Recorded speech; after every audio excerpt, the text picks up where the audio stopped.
పోలికలని పొరలలోన అడుగులు ఉన్నా పొరపడిన పగకు నేనే పావులు కానా దోషమేది చేయకున్నా దోషిలాగా ఉన్నా నేను చచ్చినా కూడా దైవాన్ని పక్కన తిరుగుతూనే ఉంటా.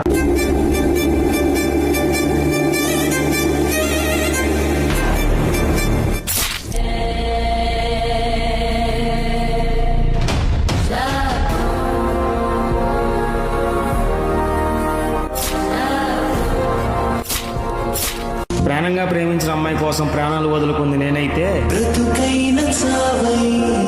డబ్బుకి ఆశపడి వేరేవాడిని ప్రేమించి మోసపోయింది తను. డబ్బుకి ఆశపడి పుట్టిన తను ప్రేమ గొప్పదా, అన్నీ తానే అనుకుని ప్రేమించిన నా ప్రేమ గొప్పదా? వీటికి నా దగ్గర సమాధానం లేదు. మీకు ఏ ప్రేమ గొప్పదనిపించిందో కామెంట్ చేయండి. మనం త్వరలో ఇంకో సిరీస్తో కలుద్దాం. అంతవరకు సెలవు.